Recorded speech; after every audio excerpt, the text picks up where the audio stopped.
Welcome back to the CR Arthritis event at the Canadian Rheumatology Association and Canadian Health Professions Association annual scientific meeting. And today I'm joined by Laura Passalent, who is a clinician researcher with the Schroeder Institute, the University Health Network based in Toronto. Amazing. Laura, thank you so much for joining us today. Thank you for having me, Ellen. Laura, I do want to start. You had a very exciting morning where you had another interview this morning, and you will be recognized for your work. Can you tell us about this recognition? Let's start with that.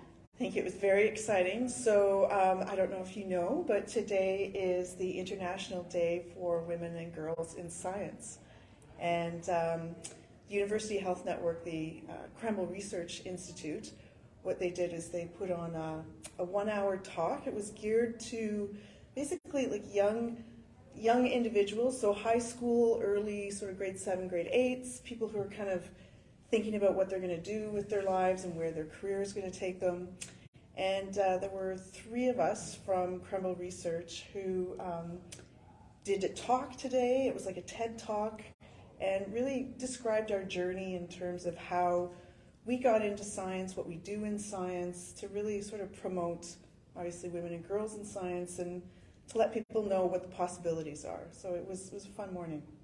Wonderful. And can I now dig into your role a little bit more? How did you fall into rheumatology, or perhaps it was very much so intentional? And how is physiotherapy complementary to that? Well, my journey has been sort of a circuitous one. I landed in rheumatology, I guess it was in 2008, after I did the ACPAC program. So the ACPAC program is the Advanced Clinician Practitioner and Arthritis Care program. It's currently running out of the Temerty Faculty of Medicine Continuing Professional Development Office, and it's in collaboration with the Schroeder Arthritis Institute. And when I did it, I was sort of working towards more of a orthopedic focus.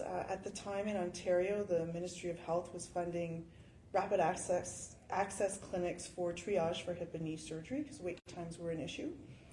But because it was a program focused on advanced training in arthritis, it included inflammatory arthritis. And part of the program included preceptorship, so you had to have so many hours of preceptorship in rheumatology. And I was fortunate enough to work with rheumatologists at the Toronto Western Hospital. And we started to get to know each other, and we started to brainstorm in terms of different models of care. And one thing led to another, and I ended up in the spondylitis program working with Dr. Rob Inman and now Dr. Nejal Haroon. And I've been in that program now, oh gosh, for I guess almost 15 years. It's been a while. Congratulations. Yes. So I have different roles within my position in rheumatology. So first and foremost, I'm an advanced practice physiotherapist. So I work alongside Dr. Haroon and Dr. Inman, and I assist with their follow-up clinics. So I see follow-up patients. We also run a spondylitis screening program, which is a relatively new model of care. It's been around now for about 10 years. So in that case, we have patients who are referred from primary care with undifferentiated back pain. Okay. And my role in advanced practice is I basically do the workup, the history, order the appropriate investigations, and try to determine whether or not the patient has inflammatory back pain. And we work with our rheumatologists to diagnose ACPAC if that's the case. The nice thing about this program is often patients who are referred to us from primary care are coming through an established rapid access program for back pain in general in the community. And so when we screen out and patients don't have inflammatory back pain, the nice thing is that we can refer them back to the community where they're going to get appropriate treatment for their mechanical back pain, which is nice. So if they have axial spondylitis, then you're able to take them in your specialized clinic. If not, then they get back to the community where they'll get care for the undifferentiated back pain. That's right. What a great model of care. I hope in BC we have something like this. Yeah. Or it will be implemented soon.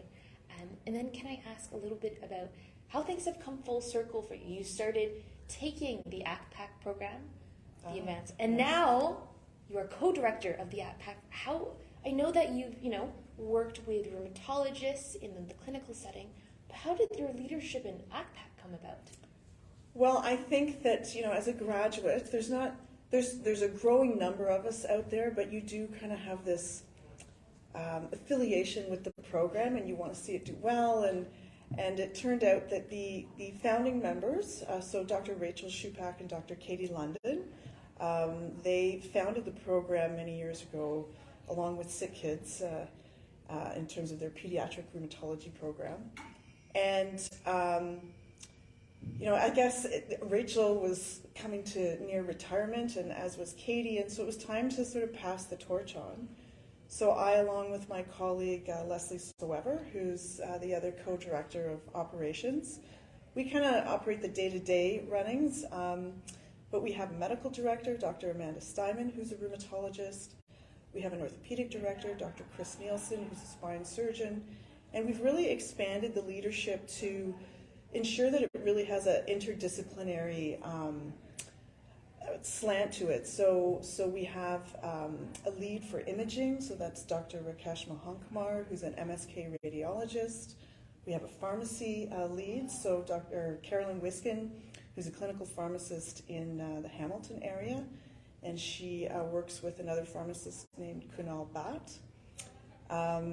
And we also have a pediatric lead, which is Dr. Deb Levy. So it's a real joint effort, and it's really nice to see all these different disciplines, expertise, experience come together to really lead this very unique program.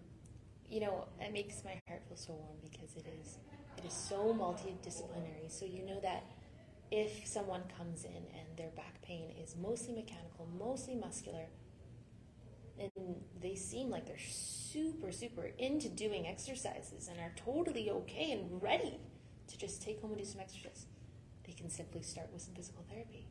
But for example, if they need medication, that medication must be titrated and they have to figure out the specific dosing, then you have a pharmacist. Mm-hmm. It just seems like such a whole care. I feel like the whole person's being taken care of, right? And I think with the ACPAC program, that's the idea, is we really want to try and make it as broad as possible, but there has to be some depth in terms of the knowledge that is taught to, the physios, OTs, nurses that are taking this program. We also accept chiropractors now into the program. And so these are experienced individuals, but we're really trying to expand their understanding of not just arthritis, but MSK assessment and care in general. And the program has broadened over the last few years.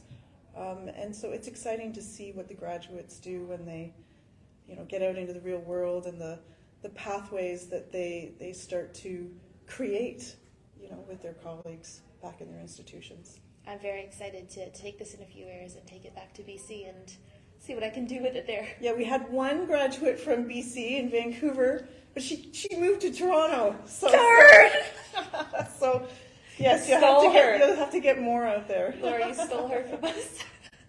But with that, Laura, one last question is, what part of the ACPAC program do you really just enjoy or resonate? Is it just the fact that you're given tools to work with these more complex conditions?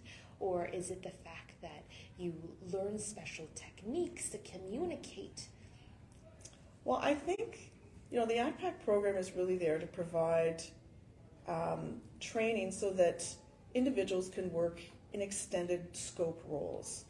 So, for example, as a physio, I think that we have really good understanding in terms of MSK assessment as it pertains to physiotherapy. So looking at, movement dysfunction and how that impacts on how people, engage in their day-to-day activities and how that translates into quality of life. I think what the ACPAC program does is it broadens an individual's ability to assess somebody with a joint complaint, for example, and understand that it's not just one joint that you're dealing with. It's the whole person, it's multi-systems, and so you really start to think more broadly from where you might have traditionally in the scope that you worked in before.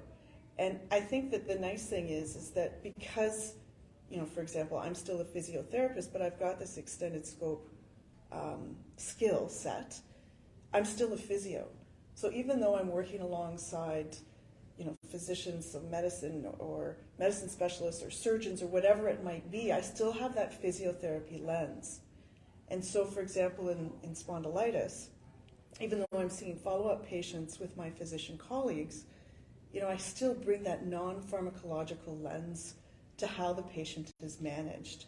And so it's really kind of optimizing the care that's available through my expertise, but also through the physician's expertise.